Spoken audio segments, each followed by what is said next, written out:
Same play, just a little drop back on the part of Favre, like he's going to drop and throw the ball quickly, and he just slides it in there to Bennett. And quite effective. Straightaway zone blocking. Now watch him. He'll go back like he has the ball. The little fake that at least rivets the secondary for a moment. Doesn't have any impact on the defensive line. 3rd and 4 now. Green Bay at its own 46. Packers leading by 23. And they give it to Henderson, and the blocking fullback busts the tackle and picks up a first down to the 40-yard line. Boy, what's that old phrase we say about San Francisco? Yes. So many weapons. And Gary Brown was one of the weapons that time, the left tackle. And we've got a player down and injured. But it is known as a pancake. That's number 50, James Willis, their middle linebacker, down on the field. But Gary Brown, the guy in there because Ken Rutgers is still back. Take a look at him at the bottom of your screen. That's moving the pile, my friends.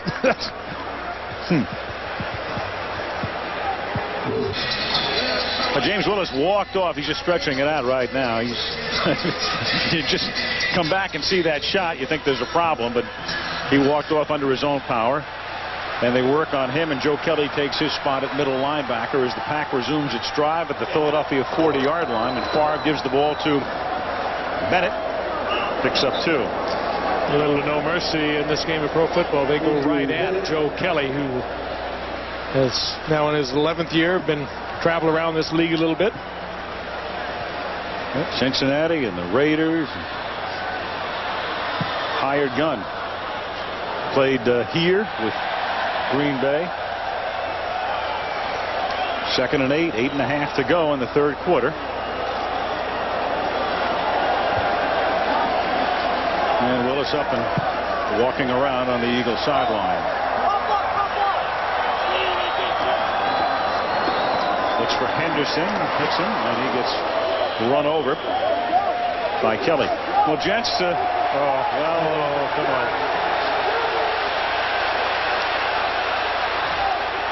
Kelly a little fired up. Nothing happening there.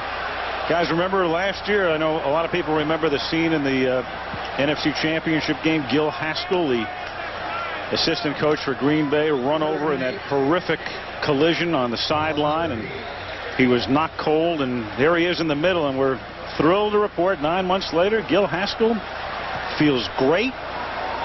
Barely has to go through any rehab anymore, and a guy who almost died back working full time. 3rd down and 8, and the catch is made by Robert Brooks for a first down. And Mike Holmgren really wanted to make the point, don't interpret anything because he's up in the booth this year instead of being down on the field. It's just a change in coaching philosophy. He's just fine and could be on the field if I wanted him to be.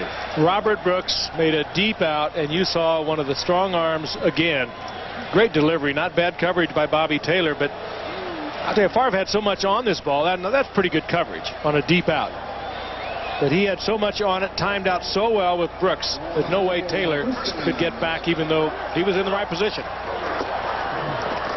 Bennett now on the play after Brooks makes his 5th reception of the night, and Mike Holmgren has watched his wide out pick up 130 receiving yards. Mike Holmgren, all of a sudden I think people beginning to appreciate a coach for the 90s, among other things. But he's measured, he's extremely bright. We mentioned before he had a chance to coach the Jets in '89 and the Cardinals in '89.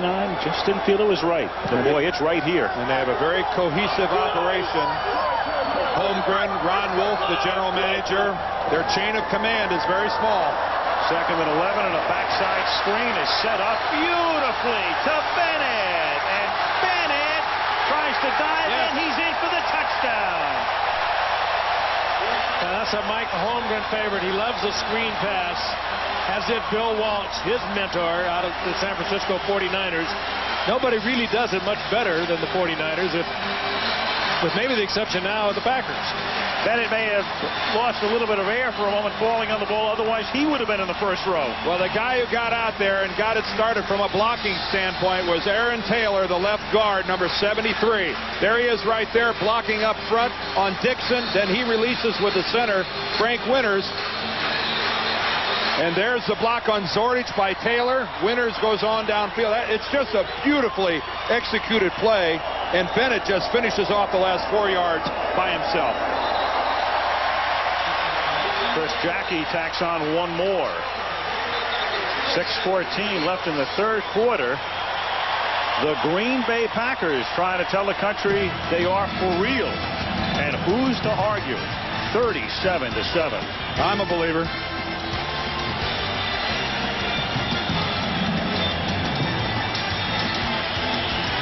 Dan Deerdorf, Lynn Swan.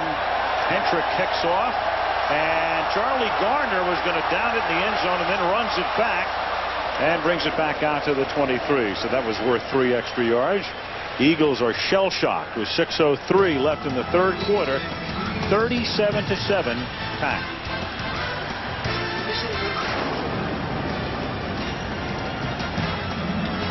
Lambeau Field rocking on this September Monday. 6:03 left in the third quarter, and the Eagles have been rocked. They're down by 30. Reggie White lines up defensively as Philadelphia begins this drive from the 23-yard line. 1st and 10. Pete seeking anybody and then just throws it away. Nobody home. Monday Night Football is being brought to you by the new Dodge. We're thinking ahead. Tylenol, the pain reliever hospitals use most. And new Miller beer, the brand new beer from Miller with big flavor that goes down easy.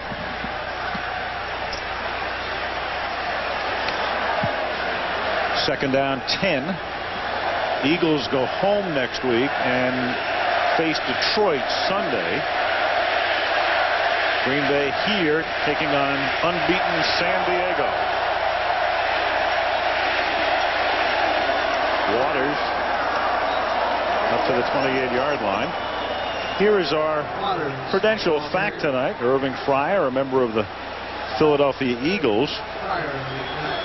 And last week, a recipient of a touchdown pass from Rodney Peete. Irving in his 13th year. He's now caught TD passes thrown by 13 different passers.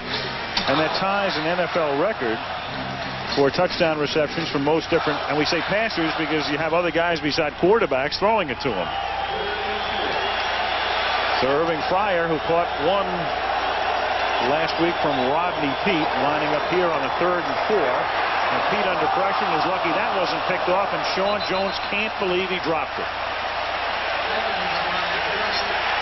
That was Doug Evans coming from the corner, and Rodney just had to get rid of it. And it almost got it picked off. Crowd salutes the Packer defense. They saluted the offense tonight. They saluted the special teams. It's a 21-gun salute tonight. Well, sometimes as a quarterback you have to get rid of it, but there are better ways to get rid of it than throwing it right into the pile. That was a pretty amateurish get rid of by Peete. Flag is thrown after the kick leaves the foot of Hutton and is fair caught by Howard at the 31-yard line. So penalty back up at the 38. All-time sack leader with 157 in his 12th season. Still looking for the very coveted ring. Eligible man downfield. And ineligible lineman downfield, number 55 of the kicking team. The 5-yard penalty, still 4th down. They can kick it again. Ray Farmer is the guy, rookie out of Duke. Well, we'll be back at Lambeau Field on the 14th of October. Green Bay will make 3 appearances on Monday Night Football this year. Tonight, of course. And then the 49ers here, and then at Dallas the 3rd Monday in November. In a reinstallment of another installment rather of last year's NFC Championship game. And a game the Packers will very much want to measure themselves against the Cowboys. Hutton 42-yard check to the 34-yard line. Desmond Howard tries to turn the corner and can't. Tackled at the 38-yard line by Jason Dunn. Nice play by Dunn, a tight end. He's got a future at linebacker. 4:51 left in the third. We're back in Green Bay with those cheese hats. Where else? When you go in to buy a cheese hat, I mean, do you ask for cheddar, Munster, Jack? I mean, what do you do? Well, I think you start with a size. I mean, when you go buy a hat, don't you?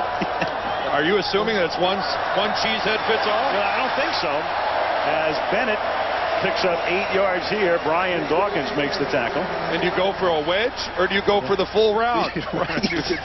See, now there's the wedge look. Right. Which, of course, was a very fashionable haircut. Mm-hmm. And then do you wear the wedge with the pointy end forward? Sure. You could wear it, you know, with the side facing you. The one thing I'd like to have that franchise on number 4 up here. That's the Ralph Lauren look right there. Well, yeah, it's a designer cheese head. But look at that. Now, there is a different shape altogether. I'm starving. That's a baseball cheese head. 2nd and 2. And a Monday Night Football cheese head. We love it. We love it. With the maple leaf. 2nd and 2. And this is Henderson for a first down. I think a lot of people around the country remember that story last year, and it's a true story. A guy gets in a small plane crash and claims that the cheese head saved his life.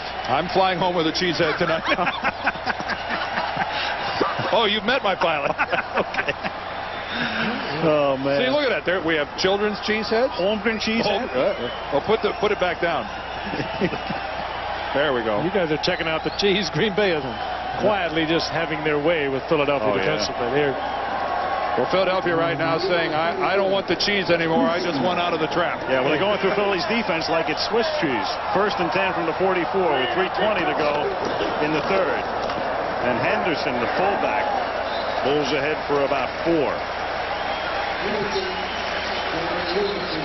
Green Bay came in here tonight. If you weren't with us earlier, they were nervous, a little shaky. Brett Favre at the very beginning of the game was overthrowing, underthrowing, bouncing around in the pocket. Boy, when they settled down, they looked like the team so many people expect them to be. Well, Frank, so many weapons, so many legitimate offensive players of a big-time caliber.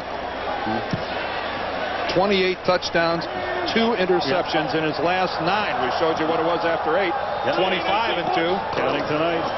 Bennett swings to the outside and close to a first down. And you know, Kenny Wolf, if you could put that back up again, folks. You know, this is something you just don't gloss over. This. These are staggering numbers by just staggering numbers by Brett Favre, that he has matured to the point where he can deliver on something like this. 28 touchdowns and only 2 interceptions during his last 9 regular season games. The other thing is, for quarterbacks, Dan, this is his 63rd consecutive start. That's the kind of durability he has.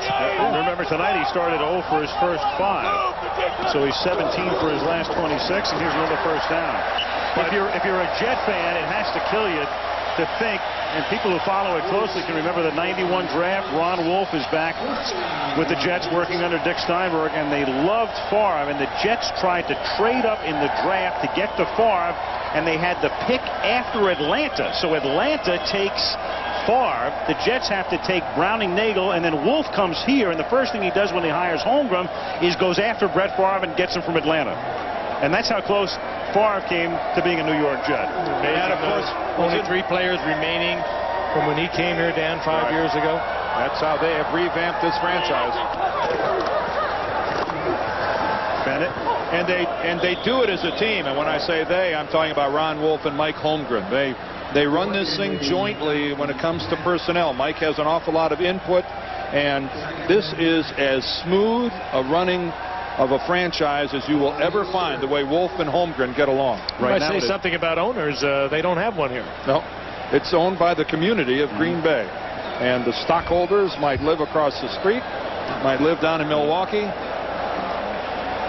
and they have a Harley-Davidson riding coach running this operation. Third quarter winding down. It's 2nd down and 9, and they give it to Levens. And then the irony of ironies, Jets, is that Ron Wolf, who's been in football a long time, meets Mike Holmgren for the first time when Holmgren's an assistant in San Francisco. Wolf's with the Jets. The two of them go to a Brett Favre workout when he's at Southern Mississippi, and that's the first time they met. 3 years later, Wolf hires Holmgren. They get Favre, and